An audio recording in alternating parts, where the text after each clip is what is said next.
everyone, welcome back to my channel. My name is Mary Chris, and for today's video we are going to do a booktube series on brown skin white minds. We are chapter 3. I know it's been a month. I was looking at my timeline. It's been a month since the last time I uploaded one, and so I really want to get back into reading, and I know I took a little bit of a hiatus, but we're back at it again. Chapter 3 is called Hollywood, United States Colonialism.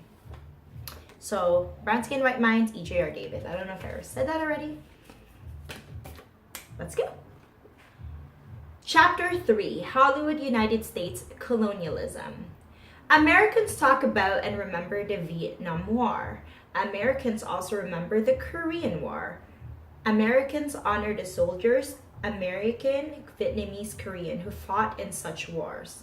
What is probably one of the most controversial topics when remembering such wars, at least for Americans, is the question of whether it was a good decision for the United States to have gotten involved in such wars. More recently, people talk about and remember the Gulf War. People also talk about and are still debating the Iraq-Afghanistan War, and that began in 2003. People honor the soldiers, American, Kuwaiti, Iraqi, and Afghan, who fought and are still fighting in this war. What is definitely the most controversial issue about the war in Gulf, Iraq, and Afghanistan is the question of whether it was a good decision for the United States to have gotten involved in such wars. Indeed, American efforts of occupation, colonialism, and imperialism, or even just war involvements around the world has been historically met with anti-occupation, anti-colonialist, anti-imperialist, and anti-war sentiments, primarily due to the negative consequences of such involvements.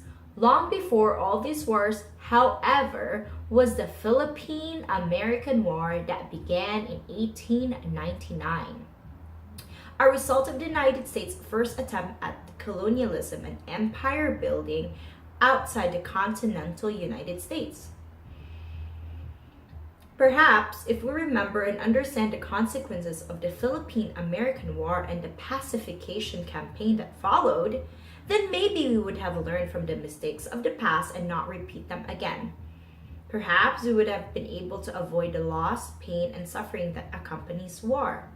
Perhaps Americans would have had a deeper understanding, knowledge, and appreciation of Filipino and Filipino Americans today. Perhaps Filipinos and Filipino Americans today would have a more accurate perception of America. Perhaps Filipinos and Filipino Americans today would have more accurate and empowering view of themselves. It is unfortunate, but the reality is that a few remember the Philippine-American War. It is unfortunate, but the reality is that a few remember the Philippine-American War. Furthermore, remember America's involvement in occupation and colonization of the Philippines. Even further, few remember the negative and painful experiences of Filipinos under American rule. Filipinos did not just party in Hollywood. There were also many years of discrimination, oppression, suffering, loss, physically, emotionally, psychologically, and culturally. Such losses, pain, and suffering are probably the reasons why the Philippine-American War has come to be known as the Forgotten War, and why the period of American colonization of the Philippines has come to be often regarded as fallen victim of historical amnesia. It is important for the Filipinos and Filipino Americans to have a more complete, accurate, and critical understanding of such a historical period. However, because it may assist in identifying the source of their colonial mentality, as discussed in part 2 of this book, and facilitate their journeys of decolonization. To this end, this chapter will discuss America's occupation, colonization, and oppression of Filipinos, setting the context with which to understand the concept of colonial mentality, a more detailed account of such a painful and forgotten part of Filipino and American history, including the political and economic factors that played a role in it. It is presented in the forbidden book, The Philippine American War in Political Cartoons by Ignacio de la Cruz. Let us begin with a brief summary of America's annexation of the Philippines and a discussion of how the United States inferiorized Filipino ethnicity, and culture. Inferiorizing the Filipino ethnicity and culture.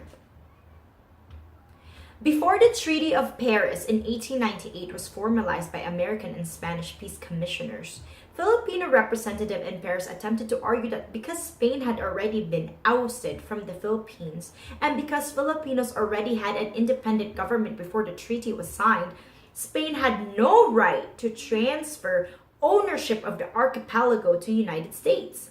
Filipino representatives in the United States used the same argument before the treaty was approved and thus finalized by the United States Senate. However, both efforts to keep Filipino sovereignty failed and the United States proceeded to take control of the islands. From 1899 to 1902, Filipinos desperately attempted to keep their independence from the United States in what is known as the Philippine American War, a war that cost the United States $600 million and approximately 10,000 soldiers. Among Filipinos, about 16,000 soldiers and 200,000 civilians were killed in 3 years. Consequently, led by Mark Twain's anti-imperialist league, many Americans began questioning America's presence in the Philippines. As a response to such anti-imperialist criticism, President William McKinley used the idea of benevolent assimilation to defend his motivation and intentions for colonizing the Philippines. For example, in a speech delivered to a delegation of Methodist Church leaders in 1903, McKinley explained, "I walked the floor of the White House night after night until midnight. I am not ashamed to tell you, gentlemen, that I went down on my knees and prayed to Almighty God for light and guidance for more than one night. And one night late it came to me this way, that we could not give them back to Spain, that would be cowardly and dishonorable, that we could not turn them over to France and Germany, our commercial rivals in Orient, that would be bad business and discreditable, that we could not leave them to themselves. They were unfit for self-government, and they would soon have anarchy and misrule over there worse than Spain's was, and that there was nothing left for us to do but to take them all and educate the Filipinos and uplift and civilize and Christianize them, and by the God's grace do the very best we could by them, as our fellow men from whom Christ also died." And then I went to bed, and the next morning I sent for the chief engineer of War Department and told him to put Philippines on the map of the United States, pointing to a large map on the wall of his office. "And then they will stay while I am president." Thus, the United States Senate debates surrounding the acquisition and occupation of the Philippines were also very heated, with Republican Senator Albert Beveridge of Indiana providing the following rationale for why the United States needed to colonize the Philippines and its peoples. This is what he said.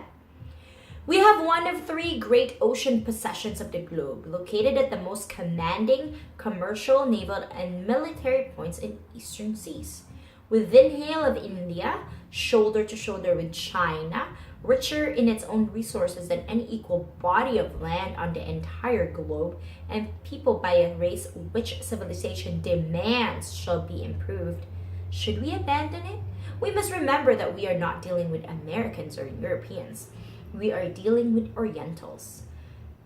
We are dealing with Orientals who are Malays. They mistake kindness for weakness, forbearance for fear. It could not be otherwise unless you could erase hundreds of years of savagery under the hundreds of years of Orientalism, and still other hundreds of years of Spanish character and custom. They are not capable of self-government.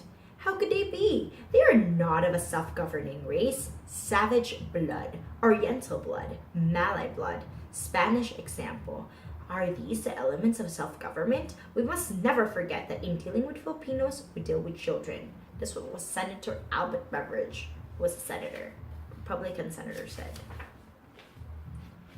This one, I'm just going to quickly show before I read it.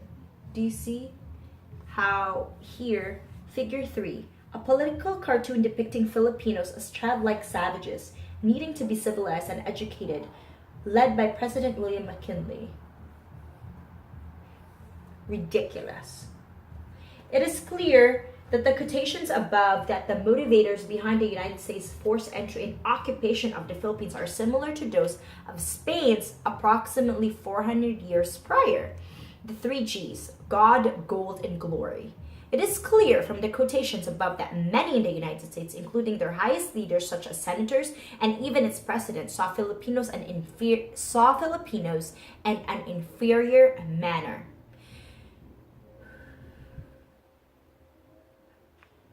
In figure 3, for political cartoon published in 1899 featuring President McKinley giving a savage, childlike Filipino his first bath using the waters of civilization and the brush of education. Despite the fact that Filipinos had already declared their independence, democratically developed a national constitution, and had democratically elected their leaders, they were still perceived as peoples who were not intelligent enough, sophisticated enough, and civilized enough to govern themselves. Never mind the fact that the majority of Filipinos by this time were already Christians, that the Philippines already had an established University of Santo Tomas, founded in 1611. Long before the first American university, Harvard, was founded in 1636, was founded, that many of their leaders were highly educated. The United States still felt that it was their duty to Christianize, educate, and civilize the Tao. They were regarded as children or savages needing to be trained and taught, similar to how African Americans and Native Americans or American Indians were treated by the United States. Indeed, in her discussion of the oppression of Filipinos under the United States rule, Lien Le Espiritu wrote, Theodore Roosevelt repeatedly linked Native Americans to Filipinos, employing words like wild and ignorant, savages, Apaches, and Sioux to refer to the Filipino people. In the same way, white American soldiers in the Philippines used many of the same epithets to describe Filipinos as they used to describe African Americans, including, I'm not gonna say that N-word, black devils and gugus. If we positioned Filipino American history within the traditional immigration paradigm, we would miss the ethnic and racial intersections between Filipinos and Native Americans and African Americans as groups similarly affected by the forces of manifest destiny.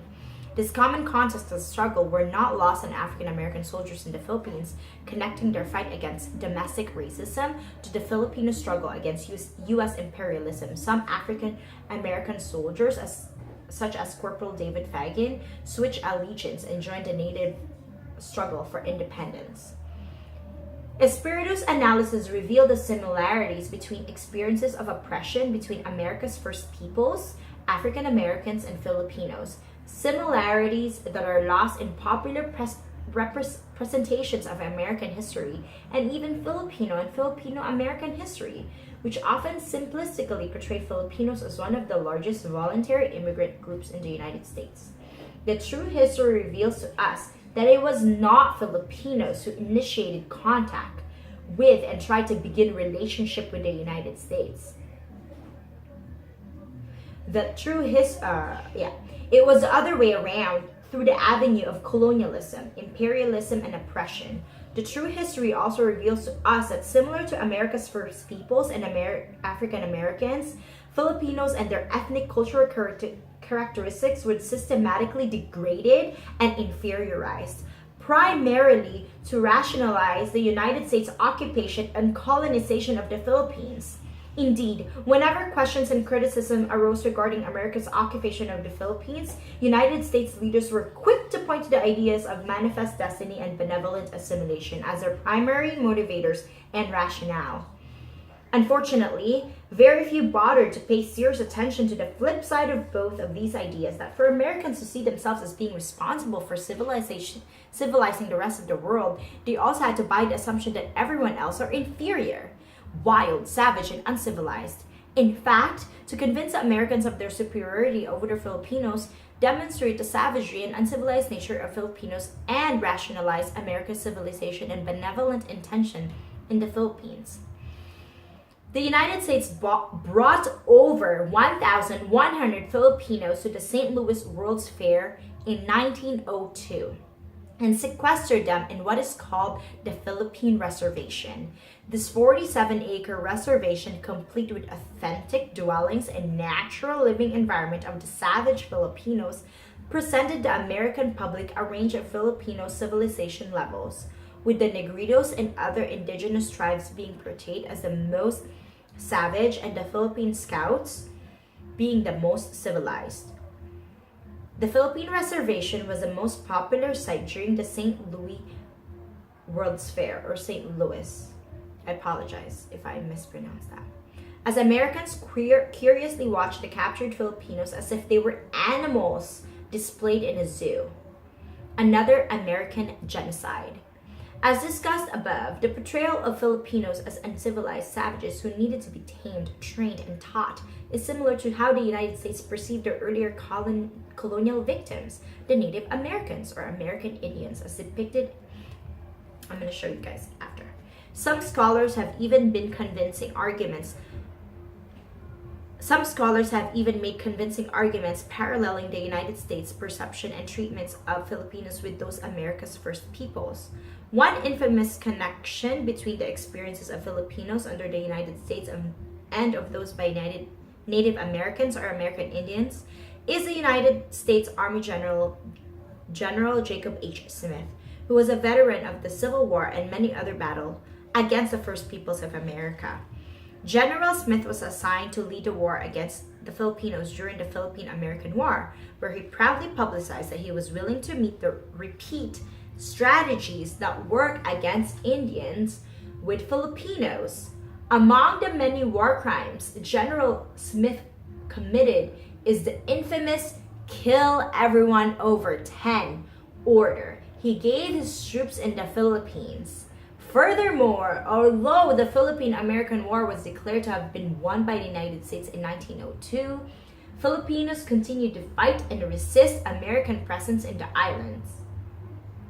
Thus, the United States military continued to battle Filipinos in what is known now as the Pacification Campaign. That lasted until 1913.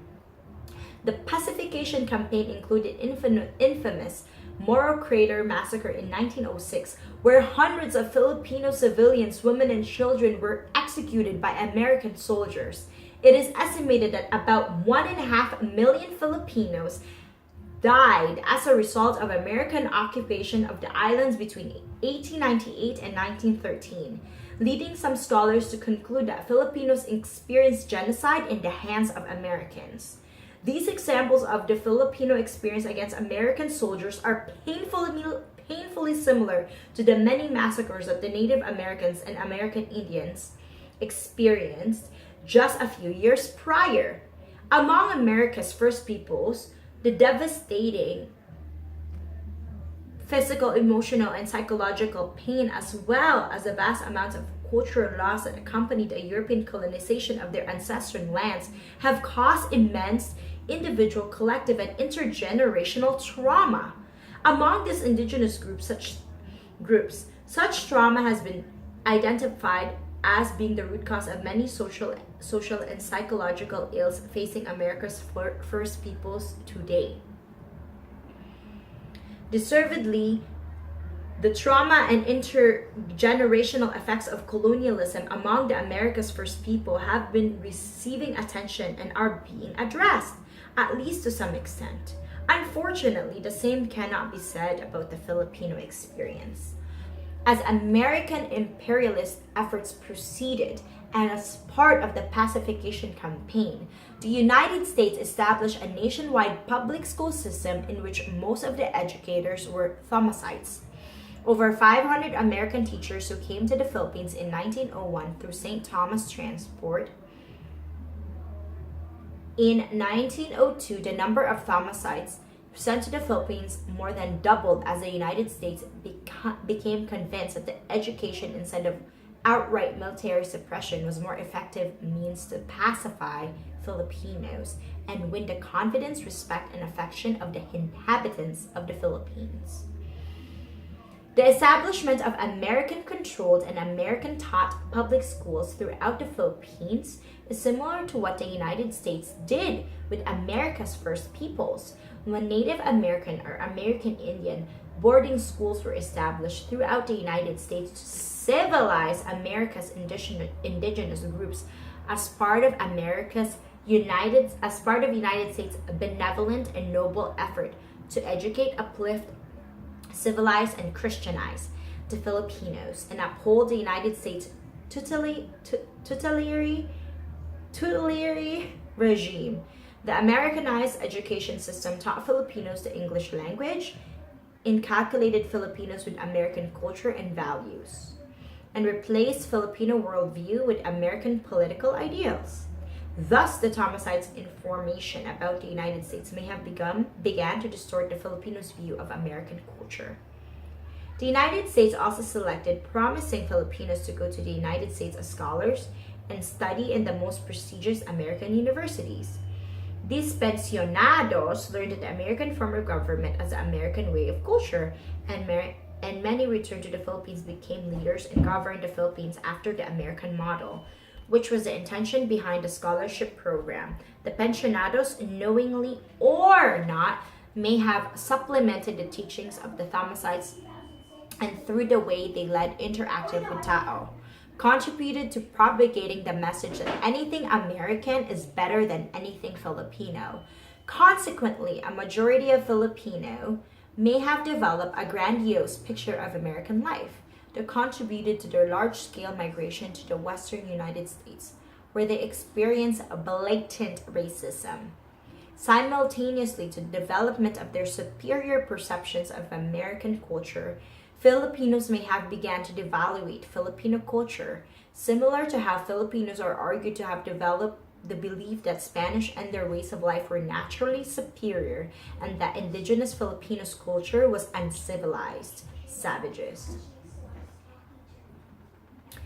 Political cartoon this is the political cartoon depicting the Filipino experience of colonialism, similar to America's first peoples, speaking from experience, be good or you will be dead. This is the chapter summary. This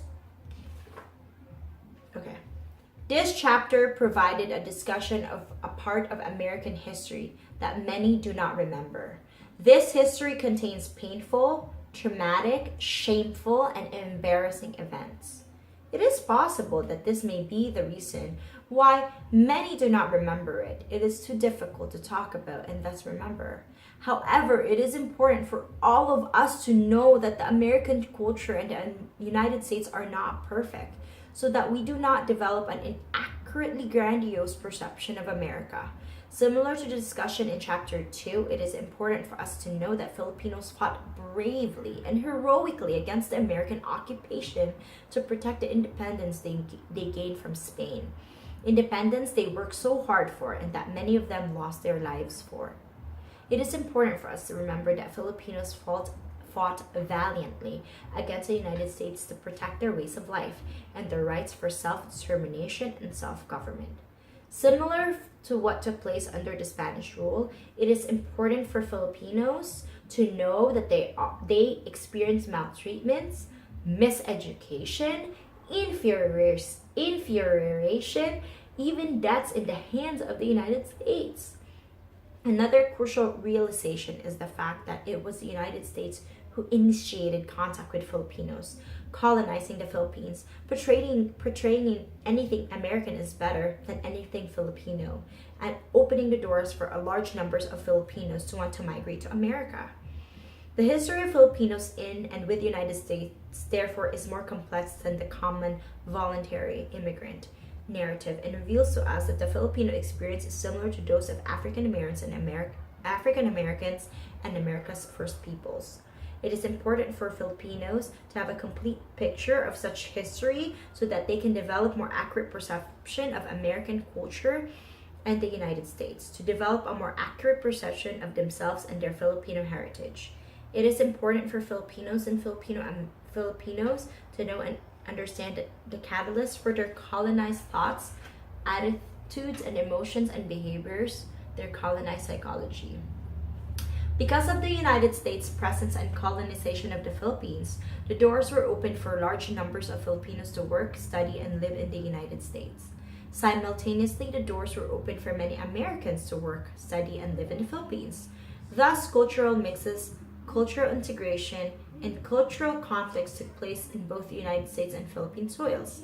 Differing ideas as to how the world works, how the world should be, what is better, what is worse, what is desirable, and what is undesirable all collided. Naturally, the attitude, thoughts, ideas, and desires of those in power eventually won. And the ones who are not in power are left trying to live up to the standards of the powerful. The ones who were powerful in both the United States and even in the Philippines were Americans.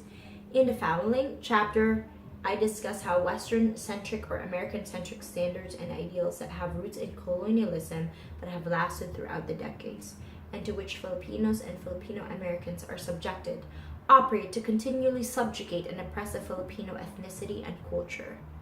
Such neo-colonial and contemporary experience of oppression continue to send inferiorizing messages about the Filipino culture and ethnicity, and in one way in which the legacies of colonialism have lasted for many generations. Although many of such form of oppression take place outside of what some might consider a formal colonial context, they are forms of oppression nonetheless, and their deleterious effects on Filipino and Filipino Americans' cognition, emotion, attitude, and behavior are the same. Whew! That was a good one. That was the chapter where I was crying on the subway because I didn't even know that they basically put Filipinos in a human zoo, like as an attraction for the St. Louis Fair. And here we are. I mean, for the lack of a better term, brainwashed to see, like, there's a debate right now in the Philippines where they're like, they wanna, Duterte is saying, oh, we wanna cut ourselves off from the United States and go, like, be more allied to China. It's like, no, you can be allies for both. But we need to learn how to stand on our own 2 feet. What I think would be great is if Asia somehow have something like the European Union. I know it's not going to be exactly the same, but something like that where we pull in all of our like power and put it all together, because Asia is the biggest continent in the world, and if we are united, the powers that be, like the United States, the last empire of our generation, can like not mess with us. But that's what they do. They divide, right? We should be united. And I'm not saying we should be against the United States now, but we should be able to separate ourselves and be our own people. And that I was watching Asian Boss, and they were interviewing people about this debate, and a lot of them were saying that, oh, United States has helped us so much. No, the help has always something in return. For example, the military base that they have there right now, that they're there for free without charge, and for them their payment is to train the soldiers. No, get rid of the military base. And we did before, and I'm gonna look up the history, but I believe it's during the Aquino reign where they came back. But anyways, that's about it. Every time I read a chapter of this, it's so draining and mind-blowing at the same time, because you know, I went through a great school. I went to a private school all my life, and you would think we would have the best education because I went to the best school where I lived, and yet I don't know anything basically, because a lot of this history wasn't taught to us. So that's one of the reasons why I want to have this booktube, is for me and for whoever who stumbles upon this, to know that it's always more than what it seems, and that we all need to do our own research. Anyways, I absolutely love this book and recommend this book. I will link his Facebook down below, E.J.R. David. Yeah, he's really great. Anyways, guys, if you like books, subscribe, give it a thumbs up, and share for our fellow Filipinos. And I will see you in my next video. Bye.